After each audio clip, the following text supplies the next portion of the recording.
Editing. It started out on big tables like these with spools of film that the editor would cut and splice by hand. This was a time-consuming and labor-intensive process that often resulted in mistakes, but it was a process that continued from the invention of Moviolas and Steenbecks all the way through to the creation of some of the most influential films of all time. But then, in 1988, technical innovation strikes. Avid makes its debut at the National Association of Broadcasters in April of that year.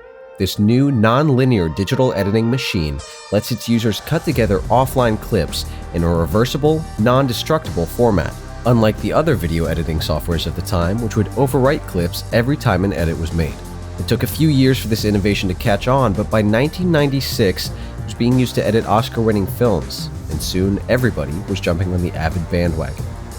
But as Avid was rising through the ranks of the film industry in the early 90s, one man saw potential for innovation.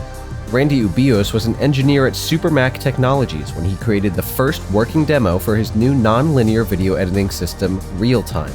In 1991, the program was picked up by a little company called Adobe and rebranded to Premiere. The Pro wouldn't be added on until 12 years later. At first, it was made available exclusively for the Mac. It had a limited resolution of 1024 pixels wide and a maximum frame rate of just 10 frames per second.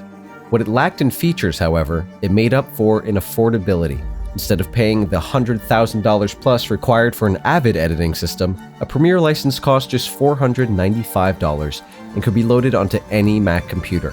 The software was a hit, and the concept was so novel that Ubios decided to do it a second time. Hi, my name is Randy Ubios. I'm the technical lead for Final Cut Pro, a new video editing product from Apple Computer that'll be out soon. Originally titled KeyGrip, this new program would be another affordable video editing solution, but this time targeted towards a more professional demographic, offering more features and format compatibilities than its other affordable competition. When the product debuted at NAB in 1998, its entire development team was bought out by Apple, and the product would hit store shelves the next year as Final Cut Pro. It quickly gained popularity among independent filmmakers and smaller production companies due to its ease of use, low cost, and compatibility with the updated QuickTime video formats. It quickly became a major player in the film editing industry, with some studios even choosing to switch from Avid Media Composer to Final Cut Pro due to its affordability and flexibility. In the time since, these three programs have continued to evolve and improve, with each new version introducing new features and capabilities.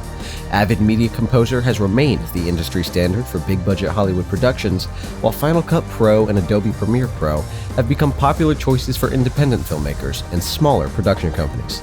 With a history as filled with rapid innovation as that of digital editing technology, to wonder how the three main softwares that started it all are still thriving today. But they all three continue to play a significant role in continuing to innovate the film industry. And as this technology continues to progress, the film industry will only continue to be reshaped and innovated. And maybe, just maybe, we'll see a new titan of editing rise to the top of the ranks.